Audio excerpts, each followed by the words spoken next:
FC Flora väravas täna Mait Toom, nullimäng, see on väravahile ilmselt selline pooleldi pidupäev, aga kõige parem ikkagi see, et samal ajal ka meeskond võitis.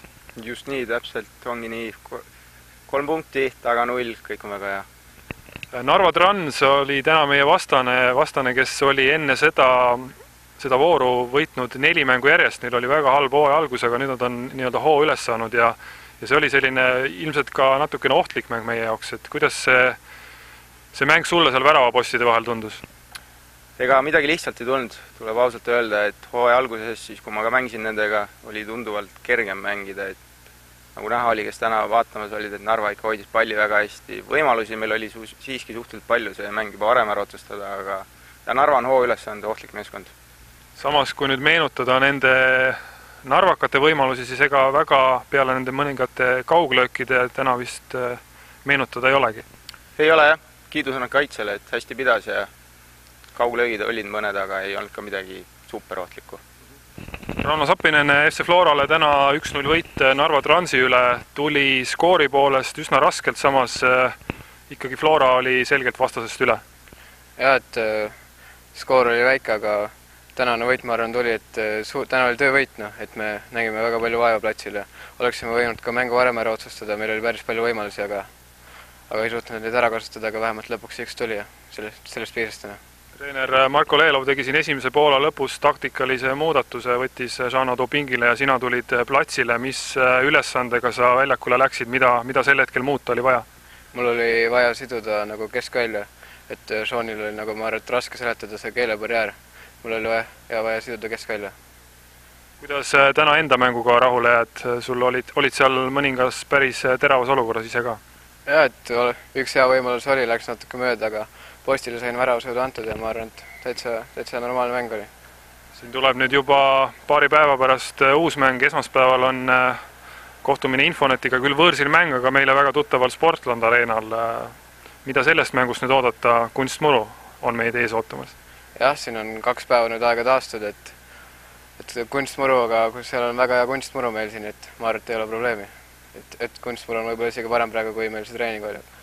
Infonet on selline Premium-liiga uus meeskond, esimest hooaega meistriliigas ja võttis meilt hooaja alguses väga valusad 2 punkti ära Viigi näol, et milline see vastane on? Suhteliselt sarnast tüüpi vist nagu Narva Trans. Jah, kindlasti, et see eelmine mäng on meil kõigile meeles ja meil on vaja neile kätte maksta nüüd, et jah, kindlasti Vene meeskond ka, et väga võitluslik ja meeldib lühikeselt mängida ikka rohkem neile. Et me peame nende kaitse lahti muutma. Marko Leelov, meie kaotusseeria on nüüd läbi õnneks ja täna tuli väga vajalik 1-0 võit Narva üle. Peab vist ütlema, et täna oli kõige olulisem see 3 punkti nüüd ära võtta. Jah, 3 punkti olid väga tähtsad, et jah, eelmised 2 mängu me kaotasime, et see tegelikult päris siukse, ütleme siis, negatiivse pitseri nagu ikkagi pani meie võistkonnale, et enesekindlus läks natukene alla. Aga täna oli kõige tähtsam, et me ikkagi taga hoiaksime nullis, et ja momentide peale siis ikkagi realiseeriksime neid.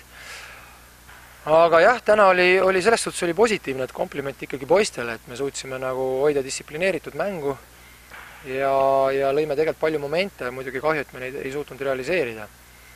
Aga muidu oli jah, sükene positiivne. See mäng algas Flora poolelt päris hea survega, kohe esimese 10 minuti jooksul oli mitu head võimalust ja siis oli veel kuskil seal poole keskel väga hea võimalus Prosal, aga Petõk võttis selle 1-1 olukorra ära. Pärast seda kuidagi mäng jäi natukene seisma või siis hakkasid ka ise juba otsima neid vahetusi ja tegid ka esimese poole lõpus või vahetusi juba ära?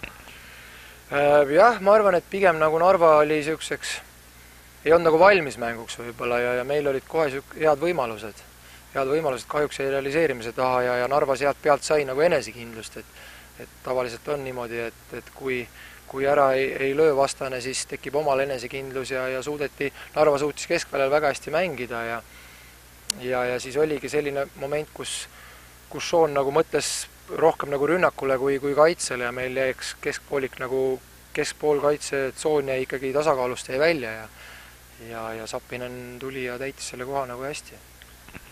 Täna oli päris hästi näha, et oli ikka hoopis teine Narva vastas kui hooaja alguses, et nad on oma 4 järjestikusest võidust ikka päris palju enesekindlust saanud. Jaa, et tegelikult neil on, ega neil halvad mehed ei ole, et kui niimoodi võrrelda, ja treener on nad saanud nagu väga distsiplineeritult mängima ja praegu on Narva ikkagi igale võistkonnale väga ohtlik ja see 4 võitu kindlasti andis neile ikkagi suure niisuguse enesekindluse ja nad tahtsid ka täna selle enesekindluse pealt midagi saavutada, aga õnneks olime me täna tugevamad. Küsiks ka täna hommiku kohta, oli karikavõistluste loos, 64 palli oli seal loosirattas ja suudeti siis 2 tippmeeskonda ühte paari välja tõmmata. No ma arvan, et karika võiduks ei ole vahet, et kas sa nagu siis võidad alguses tugevamaid võistkondasi või lõpus, et karikamäng on ju ikkagi elu surma peale, kui kaotad, oled väljas ja ma arvan, et mis seal ikka, et tuleb alguses tugevamaid võita, siis on lõpus kergem võib-olla või siis vastupidi. Aga jah, praegu tuleb minna Sillamäele ja mängida seal. See tegi ilmselt selle põneva juuli veel põnevamaks, et teadupärast on seal siis ka esimesed euromängud. Jah, euromängud on seal ja Sillamäega tegelikult üks mäng veel väljas isegi, et näeb, kuidas meil euromängudes läheb ja eks võib-olla sobitatakse ta kuskile sinna vahele, aga jalgpalliri elu on selline, et ega tuleb mängida ja peab hakkama saama. Loodetavasti on see tänane võit nüüd sellise pika võiduseeria algus, meil ei olegi siin nüüd pikalt järgmist mängu oodata, juba esmaspäeval on mäng Infonetiga, kes täna võitis võrsil suurelt Tartu Tammekat, et ega ka sealgi ilmselt väga kerget mängu loota ei ole. Ei, kindlasti mitte, et esiteks on mäng kunstmuru peal, muidugi see ei saa olla segav faktor meile.